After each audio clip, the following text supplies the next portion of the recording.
Hey, what's up mga kabulkit? Kumusta kayo dyan? Kumusta ang inyong mga negosyong vulcanizing shop?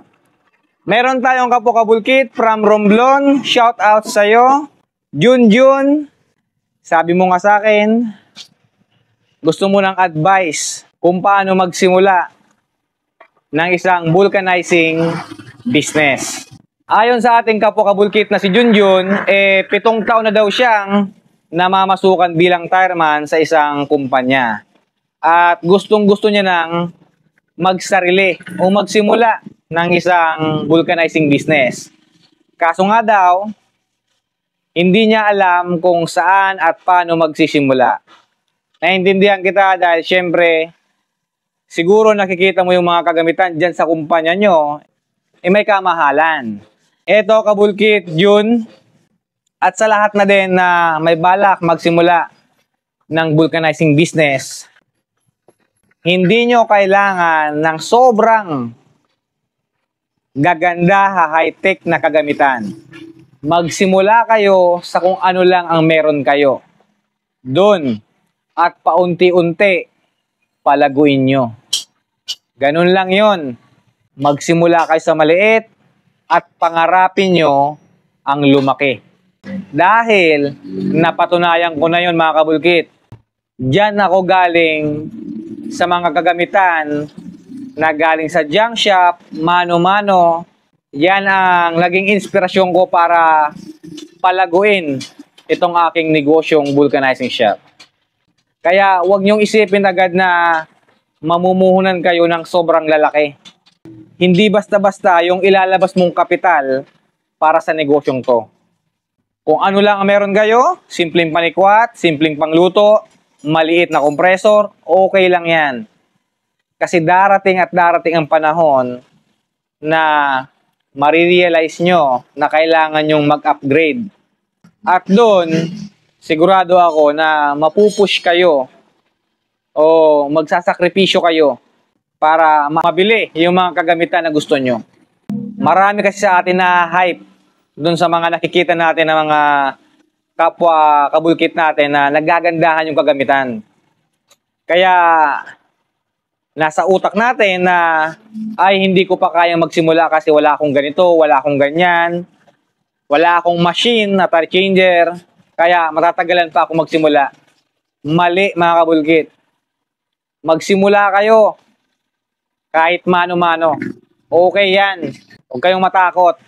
Pagalingan lang yan. Kung natatakot kang makasikwat o makagasgas ng mga wheel mags, aralin mo kung paano makakaiwas sa ganon.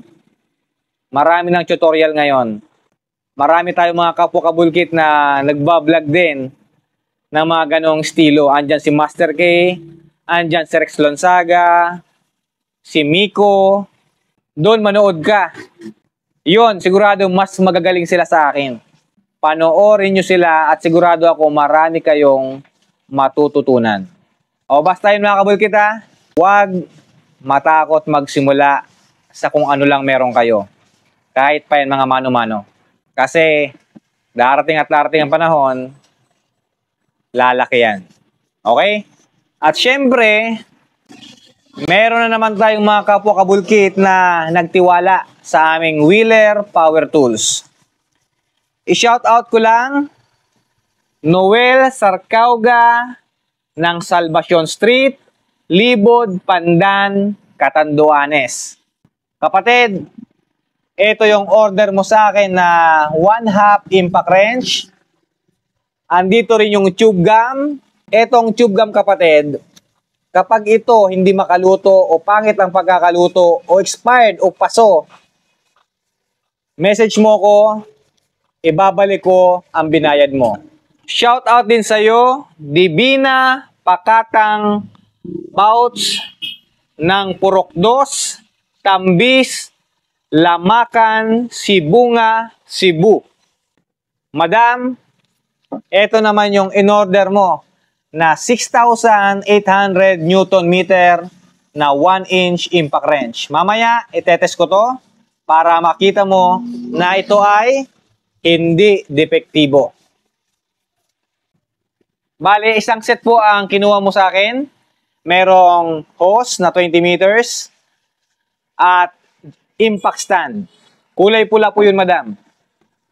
Shout out din Jobert Nicolas ng Block 4, Lot 3, Section 21, Phase 3, Pabahay 2000, Moson, San Jose del Monte, Bulacan. Kapatid, eto naman, yung panikwat na in-order mo sa akin. Ayan. Kapag ito naputol, PM mo lang ako, papalitan ko ulit ng bago. Okay? Ito po ay gawa sa mulye. At meron pang isa.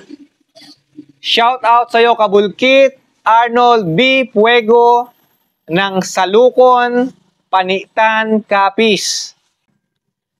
Kapatid, eto naman, yung panikwat na nirequest mo. Pwedeng pang tubeless, pwede rin pang lock type. Ayan na. At eto rin, yung 1-inch Wheeler Power Tools na merong lakas na 3,800 Newton meter. Itetest ko rin to ha. Para, syempre, habang andito pa, malaman natin kung ito ay may diferensya.